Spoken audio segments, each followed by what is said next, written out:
Hi, this is Randomness with 5 Cups of Sugar, and today I'll be doing a review of Beauty and the Beast of Paradise Lost, Volume 1. So, as you can tell, this is a spin on the Beauty and the Beast fairy tale, and it obviously looks darker kind of take to it. So, this is Belle. In this take, she is more focused on her looks and superficiality just based on how she was raised, where everyone is focused on beauty. And there's kidnappings of young girls who are pretty by a beast. And she ventures out to get some red roses one day, and her mother is following her, and she gets taken by a beast. And so you got the traumatic childhood part due to something happening to a parent. Check mark completed for fairy tales. This is terrible, but always happens, it seems. You've got the father that blames her for her mother getting taken and probably killed. And that sets up her story for being traumatized and obsessed with beauty.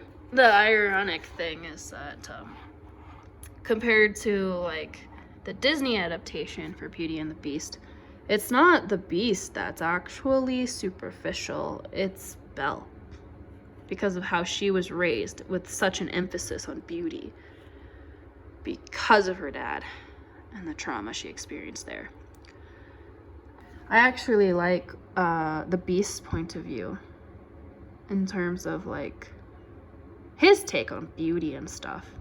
I really like it in comparison. He's like, I mean, come on. You go on and on about your hair and your looks, but it's just a bunch of crap your parents fed you. It's ridiculous. And who cares whose kid you are? There's no point worrying about questions that can never be answered. Do you think I go worrying about my appearance? I know I look good, and no one's gonna convince me otherwise. So I thought that was great. Because here we got like the traditional, oh, if I'm a beast, I must be ugly. But this guy, he's owning it, and he is flaunting it. He's like, I know that I look good, because it doesn't matter what others think about you. What matters is what you think about you. And I think that's an important message he's conveying, especially with this day and age with social media and like constant comparisons to standards that are just simply unachievable because they're based on unrealistic expectations and photoshopped images and such crafting of ideals that don't exist. And this kind of message is something the world needs, you know. He may not be the general standard of what beauty is for ideals, but he loves himself, and I think that's awesome. Yeah, we should strive to be more like him, no? Even though it's a long journey to get there. Yeah, I do like that part of the story. Obviously, there's dark elements. I mean, this probably looks like more of a horror adaptation. But I thought that part was sweet.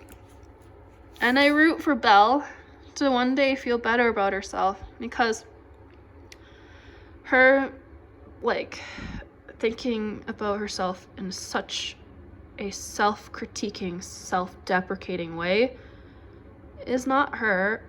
She's just repeating what she's heard throughout her whole lifetime to the point that it becomes that voice in her head that sounds like her own, that's saying that you're ugly, but it really isn't.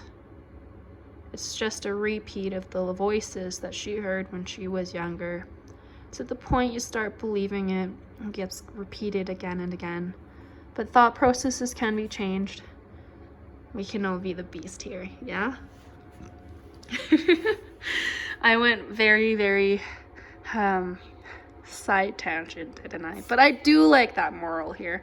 And the story is intriguing because, yes, you kind of generally know how things go, but there's things you don't know, too. Like, his castle is floating.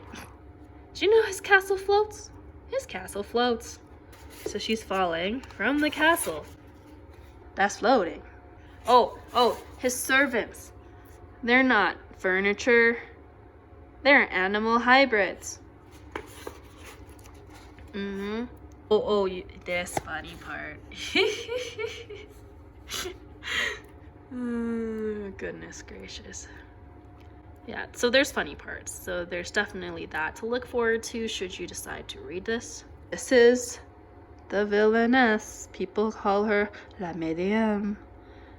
Probably said that wrong, I'm sorry. But she collects the faces. Creepy as hell. Yeah. She's the villain. And then there's another bell. Trippy, right? So this is the bell that he's trying to wake up. And he's hundreds of years old, so they've been under a curse for hundreds of years. So there's a different bell than this bell. Trippy, right? So it's kind of interesting and intriguing, and I kind of want to read the volume too, just for what the heck is this panning out to be. And honestly, I mostly picked up this book because it seemed interesting with the artwork and the aesthetic. Dang, and like, ooh, such pretty artwork. And I was like, I wonder what this rendition of a fairy tale might be like, yeah? Because it looks dark, and I was going through let's just choose dark ones. Because I'm kind of sick of just reading romances right now. As you can see, whee, Other Side Picnic, Phantom Tales of the Night, plus the ones I've already reviewed recently. But yeah, so I thought, might as well try this genre out, right? So, artwork, I would give it 8.5 out of 10 or 9 out of 10, something like that. Pretty good artwork. But again, horror. So if you don't like horror, don't do it. But I kind of found it quite intriguing for because it's a different kind of take on it, and I am just curious how the whole face stealing thing for La Miriam is going and stuff. I do like how they're going along the French theme too, like because it's supposed to be in France, right? And they actually have it, the chapters in French, like the titles, like literally you can read it, and like each chapter, things like that, which is nice. And I found the end parts, the bonus material, quite funny after. Yeah, there's 4 different parts. They were quite funny. Yeah, so it's quite nice. Plot, 8 out of 10. If we're considering, because like you obviously you're gonna know part of it already because of like it's based on a fairy tale, so you're gonna know at least a little bit about it. So that's why I dock points there. But I add points for the whole mystery upon La Miriam and the another bell. Yeah, so like I add that as points, obviously. Yeah, so like would I recommend it? Go for it. It's intriguing. If you want something that kind of gives you a little bit of a goosebump factor for horror, as well as like something you're kind of familiar with generally because it's a fairy tale. And maybe you're curious about the end parts too, the whole face stealing thing. It's refreshing because it questions the whole superficiality and like subjectivity of beauty. What is beauty, you know? So I'd say go for it. Anyways, take care, bye.